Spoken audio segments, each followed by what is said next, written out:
역사를 보는 눈이 여러 가지가 있습니다. 역사관이다 그렇게 말하지요. 역사가 시작도 없고 끝도 없고 일직선상으로 쭉 나간다 이렇게 믿는 직선적 역사관이 있어요. 그런데 요즘에 지구가 너무 늙어가지고 버글버글하고 지진도 많이 나고 여러 가지 일기도 불순하고 이러니까 아마 이런 역사관을 갖는 사람들이 좀 혼돈이 오지 않겠나 그런 생각이 들어요. 그 다음에 역사는 순환한다. 순환적 역사관이라고 해서 옛날에 있던 것이 오늘 새로 있고 오늘 있던 것이 내일 또 있다. 끊임없이 역사는 반복하는 거다. 흥망성쇠가 반복되지만 나라의 이름은 바뀌어도 백성은 여전히 살고 있지 않냐. 이런 역사관이 있습니다. 구약 성경을 보면 사사기나 열왕기에 보면 타락하고 회개하고 타락하면 심판하고 심판받으면 회개하고 회개하면 하나님이 또 용서하시고 복 주시고 이 계속 반복하는 것이 나옵니다. 그러니까 순환적 역사관이 성경에서도 우리가 또 짧은 역사 지식에서도 볼 수가 있겠지요. 그런가 하면 이 기독교적인 입장에서 역사는 시작했던 알파 시작점이 있고 오메가 끝나는 점이 있다. 하나님의 창조로부터 시작된 인류의 역사는 예수 그리스도의 재림과 심판으로 끝을 맺는 그런 종말론적인 역사다. 종말론적인 역사관이 있습니다. 여러분은 이 역사를 어떻게 이해하고 생각하는지 모르겠지만은 우리 교회적으로 보면 이 순환적 역사관과 종말론적 역사관이 두 개가 어우러져서 우리가 복음주의적인 기독교 역사관을 가지고 있다 그렇게 보겠습니다. 예수님 하나님이 창조한 때로부터 시작해서 예수 재림까지 가는 이 역사가 일직선으로 가는 것이 아니고 반복하는 이 반복을 통해서 결국에는 마지막 오메가점에 도달한다 이렇게 보겠습니다. 지난 2000년 역사를 교회 역사를 특별히 보면 교회가 흥망성쇠를 거듭해 왔습니다. 로마 시대에 부흥과 타락이 있었고 몇 번의 부흥과 타락을 반복하면서 중세기에 이르게 됩니다. 그러니까 우리가 중세 암흑시기라 그러는 천년 시대가 있지 않습니까? 근데 이 천년 시기 마지막쯤 되는 이 15세기 말과 16세기 초에 종교개혁이라는 게 일어났어요. 독일에 살고 있는 천주교 신부였던 마틴 루터가 95개 조항을 적어가지고 그 비텐베르크 성당 게시판에 붙여놓고 토론을 하자. 우리가 지금 제대로 믿고 있는지 한번 이야기해보자. 이런 토론 주제를 걸어놓은 것이 1517년 10월 31일입니다. 그래서 2017년이 되면 종교개혁 500주년이 되고 매년 10월 마지막 주일, 오늘이 10월 마지막 주일이죠. 종교개혁 기념주일입니다. 오늘은 497주년이 되는 의미 있는 주간이 되겠지요. 이 종교개혁을 통해서 프로테스탄트가 생겨났어요. 프로테스탄트 교회는 개신교회라고 그러는데 원래 프로테스탄트라는 말은 프로테스트 하는 사람들 그런 뜻이잖아요. 프로테스트는 저항한다, 반항한다, 대든다 그런 뜻이에요. 그러니까 우리 개신교회는 로마 천주교회와 교황에게 저항하고 대들면서 나온 교회다 이렇게 볼 수가 있겠지요. 그러나 사실은 교황과 천주교회보다도 비성경적 신앙, 비이성적 신앙, 미신적인 신앙의 행위와 관습을 저항하고 성경적 신앙으로 돌아온 운동이 되겠습니다. 오늘 사실 이 설교를 준비를 제가 한 달 넘게 오래전부터 묵상을 하고 그랬는데 두 마음이 들어요. 이 종교개혁 시대에 종교개혁을 생각하면서 말씀을 준비하는데 하나는 굉장히 마음이 무겁고 또 한 가지 마음은 이 가운데서 희망을 가질 수 있다. 그런 생각이 드는 거예요.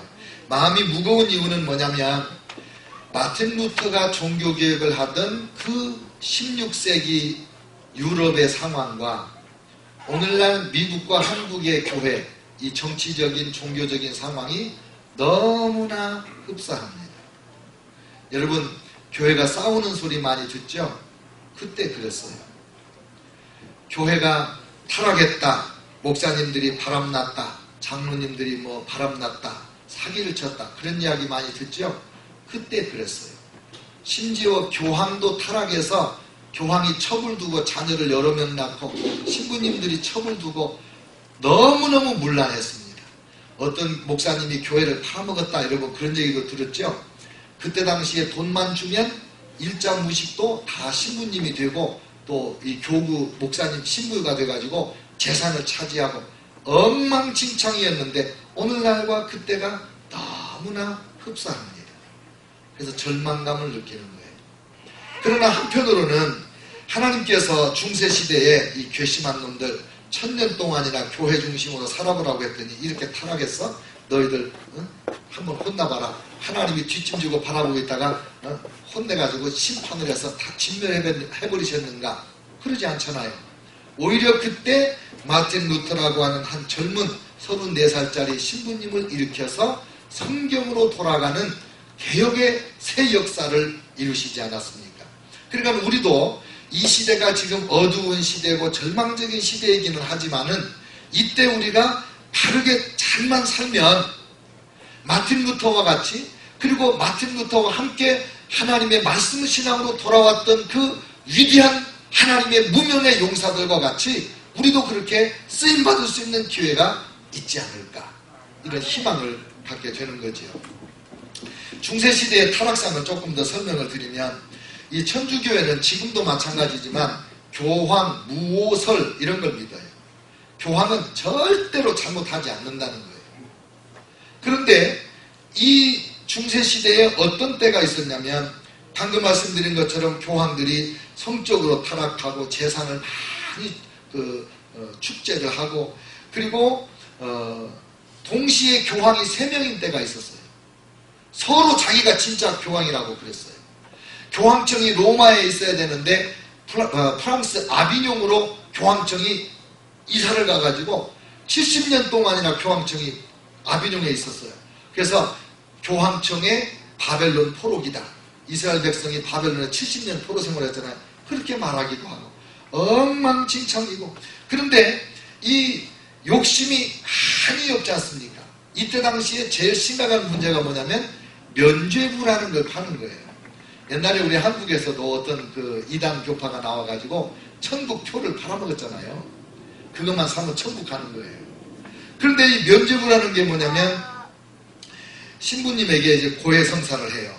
신부님, 제가 지난 주간에 집사람하고 싸우면서 욕도 함부로 했고 제가 주먹으로 집사람을 두들겨 팼습니다. 용서하여 주시옵소서. 그러면 신부님이 그 회개를 받아주고 용서를 해요.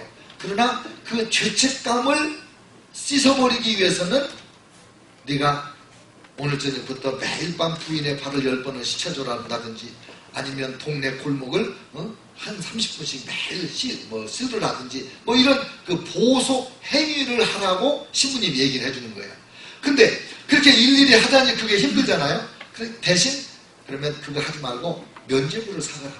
그러면 네가 죄 용서받고 죄책감으로부터 자유로워진다. 또 천주교 신자들은, 우리는 이제 예수님 믿으면, 믿은 사람이 십자가 믿고 죽으면 곧장 천국에 가잖아요. 근데 천주교는 그렇게 안 가르쳐요. 천주교는 누구든지 예수님을 믿고 성당에 다닌 사람도 죽으면 연옥에 가요. 연옥은 불구덩이에요. 지옥과 방구라는 곳이에요. 예수님을 믿었지만은 죄가 용서가 안 되고 죄책감이 치유가 안 된 사람들은 연옥에 가서 100년, 1000년, 1000년씩 엄청 고난당하면서 죄값을 치르고 그 다음에 천국에 간다는 거예요. 그러니까 너희 면죄부를 사서 이 연옥 불구덩이에서 금방 나올래? 아니면 너 돈 아끼고 있다가 연옥에 가서 불구덩이에서 1000년 만년 고생을 할래? 돈 있으면 면죄부 사겠어요? 안 사겠어요? 사죠. 너희 어머니가 지금 연옥의 불구덩이에서 아뜨거라고 주야로 24/7 고생하고 있는데 그 면죄부를 대신 사주면 그 돈이 연봉함에 쨍그랑 떨어지는 순간 너희 어머니의 영혼이 쏙쏙 천국으로 올라간다. 여러분, 빚을 내서라도 면죄부 어머니 위해서 사겠어요? 안 사겠어요? 살아생전에 부르짖었지만 돌아가신 다음에 다 효자가 되는 건데 안 사겠어요? 이런 걸 팔아먹는 거예요. 왜? 이걸 팔아서 돈 모아가지고 로마의 베드로 성전을 지었어요.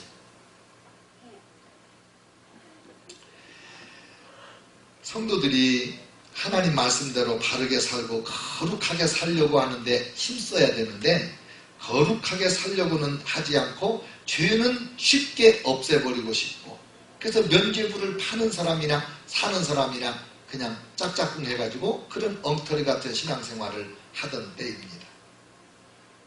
선행은 어려우니까. 태첼 신부라는 분이 독일 근교에 와서 이걸 팔아요. 그러니까 면죄부를 팔면 그 돈이 어디로 가요? 로마로 가요. 가뜩이나 독일이 경제적으로 어려운데 가짜를 팔아가지고 돈을, 나라를 더 피폐하게 한다. 그래서 못 팔게 하니까 국경지대 옆에 강 건너 거기다가 면죄부 판매대를 해놓고 거기서 설교를 하고, 강 건너 가서 밤에 야밤에 가서 그걸 사가지고 오는 거예요. 얼마나 화가 나요. 그래서 이 마틴 루터가 면죄부 파는 게 진짜 맞냐, 그게 효과가 있냐 토론해보자, 그렇게 말한 거죠. 그 다음에 또 이 천주교 신자들은 뭘 믿냐면 성인 공덕성을 믿는다고 제가 얼마 전에도 말씀드렸잖아요. 내 힘만 가지고 내 노력만 가지고는 천국에 가기가 어렵고, 내 능력만 가지고는, 내 공만 가지고는 연옥에서 빨리 나오지를 못해. 그래가지고 돌아가신 분들 장례식에 가보면 저도 깜짝 놀랐어요. 한 번 딱 가봤는데 기도를 합니다. 먼저 한 사람이 선창을 합니다. 성 베드로여 망자를 불쌍히 여기소서. 그러면 거기 모든 사람들이 망자를 불쌍히 여기소서 합창을 합니다. 성 안나여 망자를 불쌍히 여기소서, 망자를 불쌍히 여기소서. 성 야고보여 망자를 불쌍히 여기소서, 망자를 불쌍히 여기소서. 왜? 그 성자들의 이름을 다 불러가면서 그분들의 공로를 부걸하는 거예요. 그래서 십시일반으로 조금 모아가지고 연옥에서 금방 나오려고. 그러니까 이 땅에 사는 동안에 성자들에게 잘 보여야 돼. 그래서 성자께서 예를 들면 황희정 성자가 이제 이 강단에서 설교를 했단 말이에요. 그러면 황희정 성자의 공로를 물려받기 위해서 모두 와가지고 이 강단을 뜯어가는 거예요.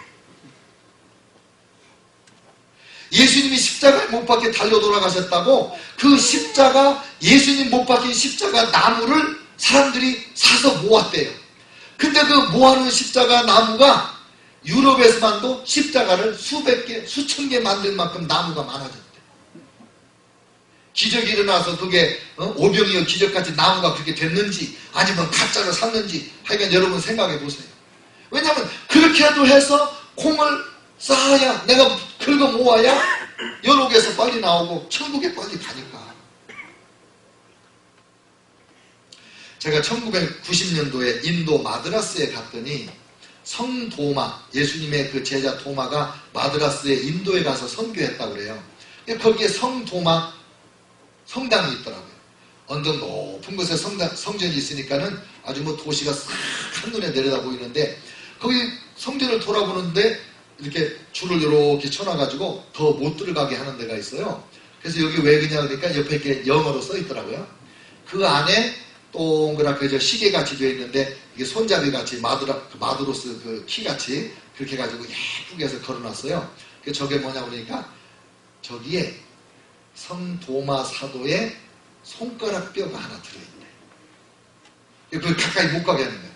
그래서 저도 이제 거기까지 갔으니까 성도마 사도의 그 뼈라도 한번 보려고 아무리 봐도 안 보여가지고 비디오 카메라로 찍어 갖고 왔어요. 확대해 가지고 왔어요. 안 보여 그래도. 진짜로 있는지 없는지 모르겠어요. 그러니까 이런 미신적 신앙이 왜 이렇게 됐냐. 성경보다 교회가 말하는 것이 더 중요하다고 가르쳤어요. 천주교회는. 성경 66권이 딱 묶여지기보다 그 이전에 교회가 있었으니까 교회가 성경을 나왔다. 그러니까 성경은 교회가 해석하는 대로 해석하는 거다 이거예요. 예를 들면 초대 교황이 베드로라고 그래요. 천주교에서는 교황님이 베드로가 결혼 안 하고 산 독신이래요. 그래서 모든 신부님은 결혼하면 안 되는 거예요. 지금까지도. 근데 성경에 보면 베드로의 장모가 나와요. 결혼 안 하고 장모 있는 집 봤어요? 또 사도 바울이 그래요. 우리 형제 게바와 같이, 게바가 베드로죠. 게바와 같이 자매된 아내를 데리고 다닐 터니 나에게는 없겠느냐. 아내도 있고 장모도 있고. 근데 성경이 뭐라고, 천주교는 뭐라고 하냐면 베드로는 결혼 안 했다. 성경 그거는 틀렸다 이거예요. 또 예수님의 친동생들이 나와요 성경에. 왜냐면 마리아가 예수님 낳고 난 다음에 동생을 여러 명 낳거든요.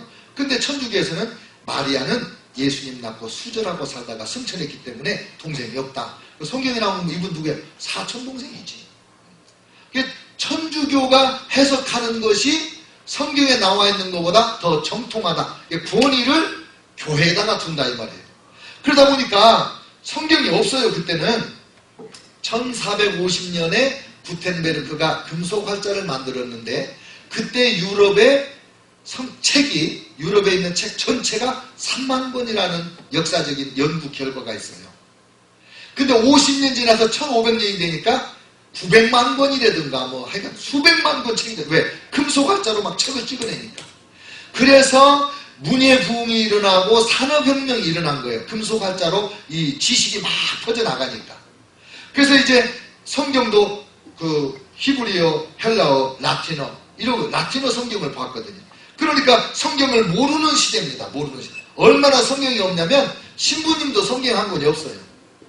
성당마다 성경 한 권씩이 채 안 돼요. 옛날에 구두쇠 영감님이 아들 7하고 이제 밥을 먹는데 조기 한 마리가 생겼어요. 조기를 구워가지고 천장에다 매달아 놓고 이제 아들 7하고 밥을 먹으면서 한 숟갈 퍼먹고 조기를 한번 바라보는 거예요. 근데 막내가 너무 먹고 싶으니까 한 숟갈 먹고 한 번 보고 두 번 봤더니 아빠가 그냥 머리를 수저로 때리면서 내끼놈! 짜다 이놈아! 두 번 바라보면 짜다는 거예요. 그런 식으로 실제 어떤 일이 있었느냐? 천주교 신자들이 주일날 이제 중세시대에 성전에 가요. 가면 성경 한 권을 아주 기름종이에 싸가지고 유리상자에 넣어가지고 철책안에다가 딱 진열해놨어요. 한 번 주일날 와가지고 그 성경 한 번만 바라봐야지 두 번 바라봤다? 고해성사했다는 거예요. 그러니까 성경을 모르니까 미신이 난무하죠. 지금 우리가 들으면 다 웃기는 얘기고 야 우리 목사님 뭐 공부해서 박사라든지 천주교를 저렇게 비난하면 되냐. 저 비난하는 거 아니에요. 지금도 그대로 그 사람들이 이렇게 믿고 있어요. 제가 왜 남을 비난하겠어요. 설교 시간에. 그럴 때 천주교회가 지난 1965년까지도 똑같이 해오던 게 뭐냐면 모든 미사를 라틴말로 했잖아요. 제2차 바티칸 회의 이후에 자기 나라 말로 미사를 드릴 수 있게 해서 1965년 이후에 한국 사람은 한국말로 미사하고 미국 사람들은 영어로 미사하고 그렇게 된 거예요. 그러니까 정말 모르는 거예요. 이때 마틴 루터라고 하는 사람이 태어납니다. 1483년에 천주교 신앙을 아주 엄격하게 지키는 경건한 가정에서 태어나고 중산층이라 경제적으로 어렵지는 않았다고 그래요.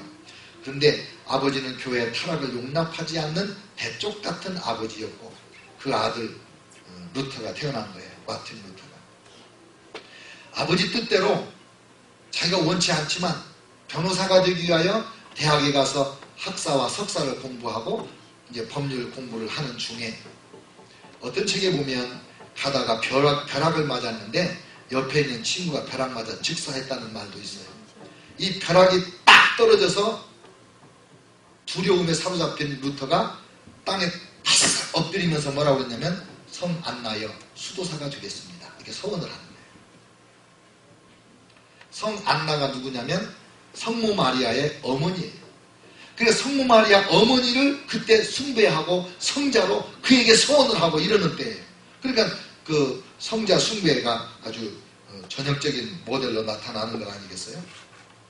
그 이제 신부가 됐는데 신부가 돼가지고도 늘 괴로워. 자기의 죄 문제, 이 죄 가운데 내가 어떻게 사나. 그래서 수도원에 가서 원장님한테 매일 고해성사를 하는데 하루에 몇십 번씩 했대. 수도원 원장이 아무 일을 할 수가 없어요. 왜? 이 수도사 마틴 루터가 와서 자꾸 질고백을 하니까. 그래서 할 수 없이 수도원장이 뭐라고 하냐면, 자네는 성경을 연구해보게. 그러면 당신 자네의 그 죄의식의 문제가 혹시 해결될지 모르겠네. 근데 진짜 도움이 됐어요. 성경 박사가 됩니다. 진짜 박사가 되고 신학교 교수가 되고, 그리고 1517년경에는 마틴 루터가 어느 정도 되냐면 어거스틴 수도원 10개를 책임지고 그 지역을 다 책임지는 영적인 지도자가 돼요. 성경을 연구하다가 깨달은 게 뭐냐? 내가 고생을 하고 애를 쓰고 이렇게 해서 내가 의인이 되고 하나님 자녀가 되는 것이 아니고, 의인은 오직 믿음으로 말미암아 살리라. 그걸 깨달은 거예요. 그게 오늘 우리가 읽은 이 본문이에요. 로마서 1장 16절 17절. 내가 복음을 부끄러워하지 아니하노니 이 복음은 모든 믿는 자에게 구원을 주시는 하나님의 능력이 됨이라. 먼저는 유대인에게요 그리고 헬라인에게로다.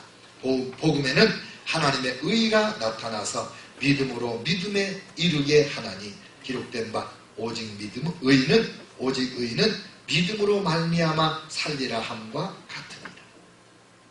이걸 깨달아. 너무 감격스러워. 설교할 때마다 믿음으로 말미암아 의롭다함을 받는다.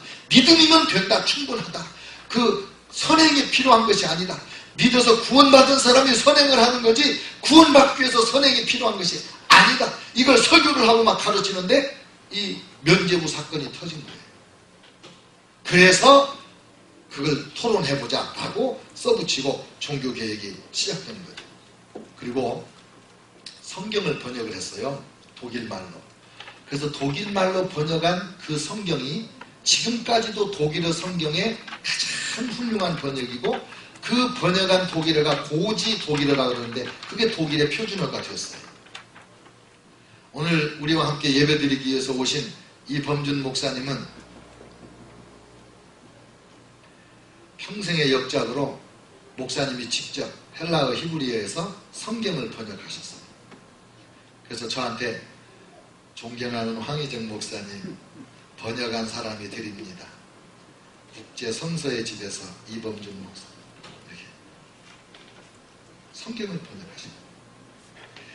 마틴 루터가 성경을 번역하자 그 성경이 인쇄돼서 사방으로 퍼지니까 그동안에 천주교 신부님들이 하던 말대로 듣고 엉터리같이 믿었는데 얼굴이 화끈거리고 너무 속았다는 분노가 생기고, 하나님 말씀대로 살면 되는 거구나. 예수 그리스도 십자가로 충분하구나. 하나님의 은혜로 내가 구원받는 거구나. 성경이 최고다. 성경이면 전부다. 이렇게 종교개혁이 일어난 거예요. 이렇게. 마틴 루터의 사상을 세 가지로 간략하게 요약하면 오직 믿음, 오직 은혜, 오직 성경. 솔라 피데, 솔라 그라치아, 솔라 스크립트. 오직 믿음은 뭐냐? 예수 믿고 구원받는 거지 예수님 믿기도 하고 또 선행도 해야 구원받는 게 아니다. 오직 믿음이면 된다.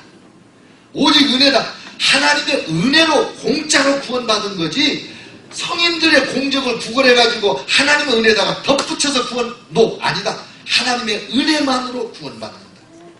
교회가 이러쿵저러쿵 가르치고 뭐 이래야 복받는다 저래야 복받는다 이래야 연옥이 안 가고 그게 아니고 성경 말씀대로만 하면 된다. 그래서 오직 성경 이것이 오늘 우리 개신교회의 핵심 신앙 기준이잖아요. 마틴 루터 아니었으면 종교개혁 아니었으면 우리도 지금 보따리 사가지고 가서 누구 밥그릇 깨진 거 사오고 누구 신었던 양말도 사오고 마릴린 먼로가 신었던 양말이 5만 달러에 팔립니다. 그런 짓 하고 안 다닌다고 누가 말할 수 있겠어요? 너무 감사한 일이 일어난 거예요, 사실. 근데 보세요. 하나님은 인간이 죄에 빠질 때마다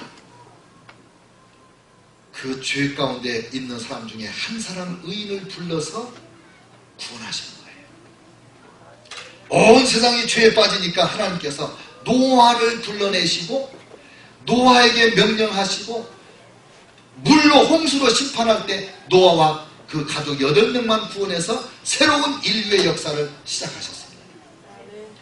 인류가 죄에 빠졌을 때 아브라함을 선택하셔서 복의 근원을 삼겠다는 약속을 주고 이스라엘을 만들고 그로 인하여 예수 그리스도 보내서 온 천하 만민이 복받게 하셨습니다. 이집트에서 이스라엘 백성 노예 생활로 신음하고 고통할 때 모세를 불러서 내 백성을 해방하라. 그 모세가 하나님 말씀대로 가서 건져내 오는 것입니다. 수백만 명의 이스라엘 백성에다가 그들이 끌고 나왔던 짐승, 소떼, 양떼, 염소떼, 닭까지 해가지고 한번 상상해보세요. 수백만 명이 짐승 끌고 나온다. 어린애부터 할아버지까지 다 있다. 놀라운 역사입니다. 16세기 유럽의 천년 기독교가 타락해서 나라가 무너질 때 이때 하나님은 개혁자들을 일으켰는데 독일에서는 1517년에 마틴 루터르, 스위스에서는 1536년에 존 칼빈, 그리고 영국에서는 존 낙스를 지도자들을 일으켜서 루터란 교회를, 존 칼빈이 개혁교회를, 존 낙스가 장로교회를 세웠습니다. 200년 후에 영국에서 영국 나라가 타락했을 때 존 웨슬리, 찰스 웨슬리를 하나님이 일으키셔가지고 감리교회를 세우셨습니다. 여러분, 20세기 초반에 중국이 공산화될 때 선교사들이 한꺼번에 다 쫓겨날 때 그걸 하나님은 미리 하시고 중국 사람 2사람을 준비하셨는데 한 사람은 존성, 한 사람은 워츠만 리. 이 존성은 미국에 와서 화학으로 PhD 공부를 한 학자인데 육체가 병들어서 요양원에 있을 때 하나님을 뜨겁게 만났습니다. 성령의 불의 사자가 됐습니다. 태평양 바다 건너가면서 박사학위 다 버려버리고 그리고 중국 땅에 딱 도착하자마자 온 중국을 다니면서 예수 그리스도 복음을 전하고 이분이 얼마나 열정적으로 설교를 했는지 강단을 막 펄펄 날면서 다니면서 설교를 했다고 그래요. 근데 집회할 때마다 성령의 불이 임해서 불덩어리가 돼요. 이만큼 가방에다가 기도 제목을 쓴 것을 들고 다니면서 쉬는 시간 없이 다 중보기도 하고 말씀 전하면 불 떨어지고 중국 교회가 성령의 불과 중보기도로 무장한 것은 존성 때문입니다. 오츠만리는 평신도 지도자인데 감옥에 갇혔어요. 거기서 책을 많이 쓰고 기도를 많이 하면서 중국의 기독교인들이 소그룹으로 신앙생활을 할 수 있도록 정조직을 만들어 놨어요. 그래서 존성으로 인한 중보기도와 성령의 불, 워츠만리로 말미암은 소그룹과 성령과 진리의 그 교제.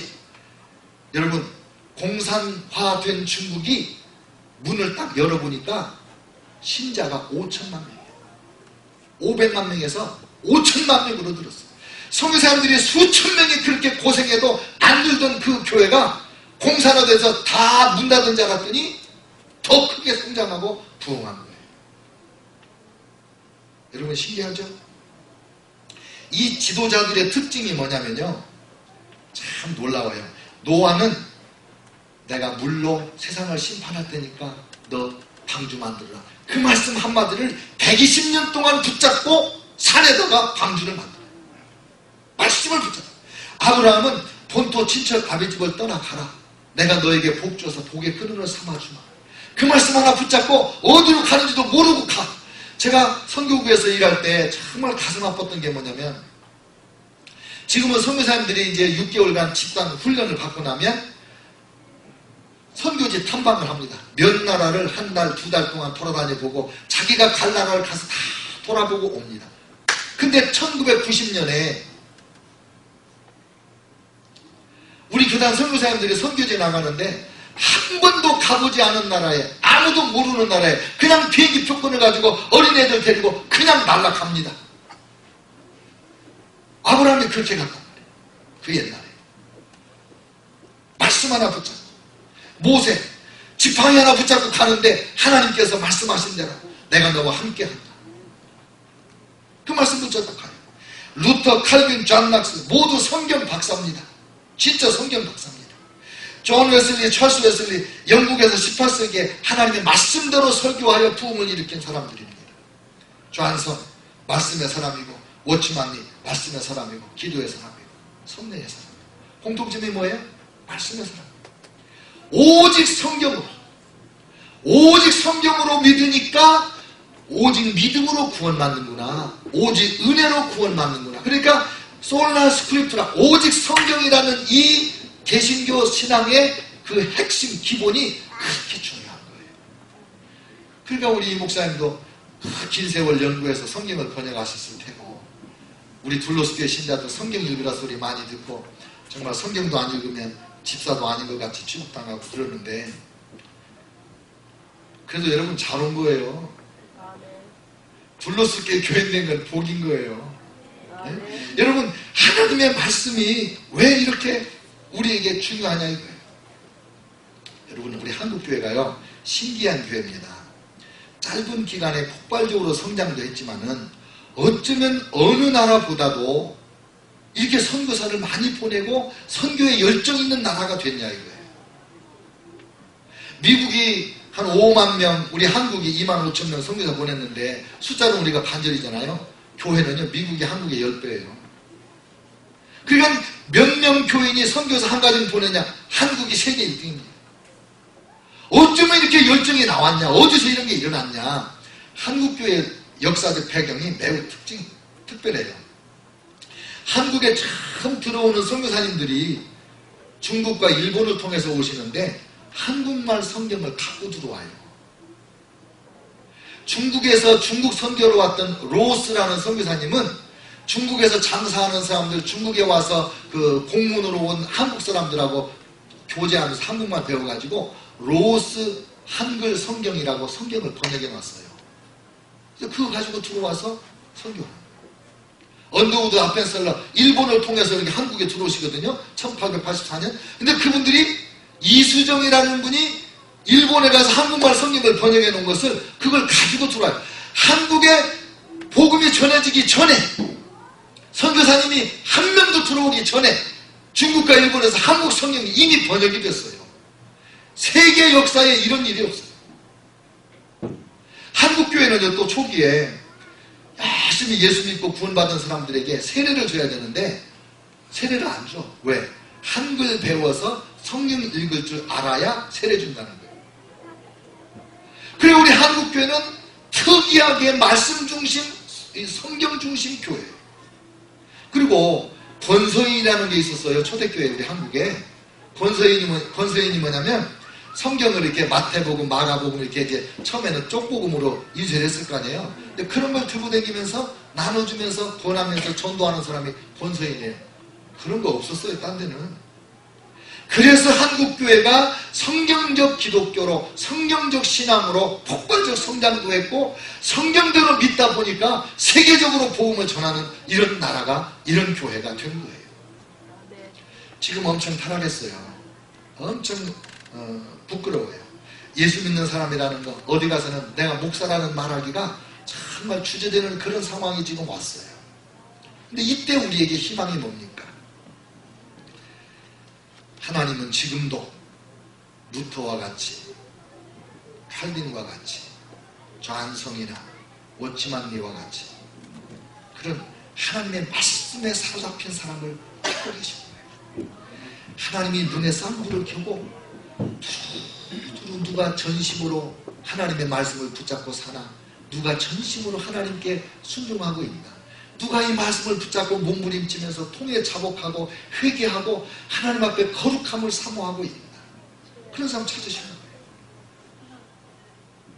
우리 가운데서 루터와 같이 하나님의 눈에 뜨여서 붙들려 쓰임받는 사람이 일어나기를 축원합니다. 루터가 아니래도, 주도적인 인물이 아니래도 고민하고 말씀 붙잡고 몸부림치고 씨름하고 있다가 루터 같은 지도자가 일어날 때 맞아, 저렇게 믿는 게 진짜야. 그래서 무명의 수많은 백성들이 일어났으니까 종교 개혁이 됐지 혼자 나팔부르고 됐겠습니까? 오늘 우리가 말씀을 붙잡고 성경적 신앙을 위해서 몸부림치고 애쓰고 이렇게 가슴 아파하고 이러는 이유가 뭐냐면 주님, 이 나라의 민족을 불쌍히 여겨주세요. 지금 성경을 모르는 교회 지도자들이 성경이 그렇게 분명히 말씀했는데도 불구하고 온갖 죄악을 다 괜찮다고 하는 이 시대가 됐는데 하나님, 어떻게 하면 우리가 하나님 앞에 이 죄악의 물결을 돌이킬 수가 있겠습니까? 오직 성경. 아멘.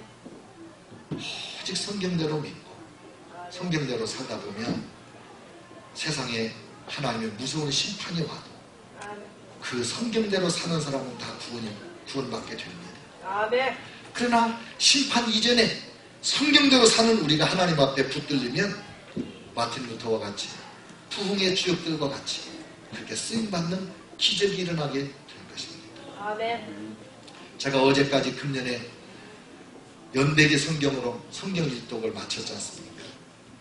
여러분들은 성경 읽기를 열심히 하고 주의 하루 말씀을 묵상하고 그리고 이 말씀대로 살려고 몸부림치고 그것이 이 험한 세상에서 하나님이 원하시는 삶이고 우리의 미래의 희망이 되는 삶의 자세.